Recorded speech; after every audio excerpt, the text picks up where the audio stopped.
Na pitanje zašto treba trljati dlanove u tunelima Ravne Semir Osmanagić odgovara da se dlanovi mogu i ne moraju protrljati. Pa mogu se, ne moraju se.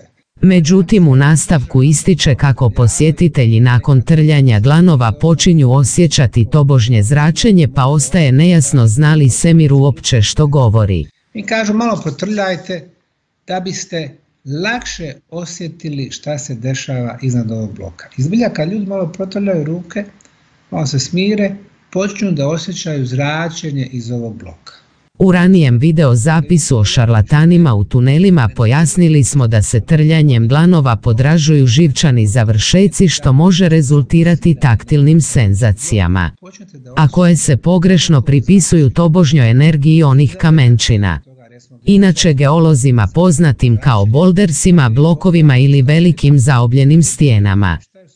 Trljanje dlanova nije jedini trik koji se koristi u obmanjivanju naivnih i bolesnih u tunelima Ravne.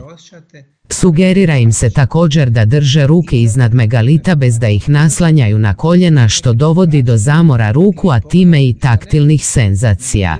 Samo i postavite 10 centimetara iznad bloka, nemojte dobivati laktove i koljena.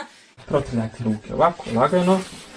I postavite ih 10 cm iznad bloka s tim da ne dodirujete koljene, jer tako prekidate protok energije. Dakle, ovako. Zamor ruku koristio je i Meki Torabi tako što je tražio od prisutnih da ruke drže podignute u vis. Sljedeći trik šarlatana u tunelima Ravne je fokusiranje na dlanove. Svaka osoba koja zatvori oči i usmjeri pažnju na dlanove počet će osjećati dlanove zbog ranije spomenute iznimne inervacije dlanova. Iskoncentrište se na to što ćete osjetiti u prstima i dlanovima. Malo fokusa na dlanove. Smirite se, zatvorite oči i osjetite to.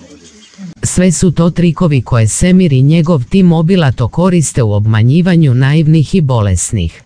Nadamo se da niste i vi među njima. Ovo je slaba struja.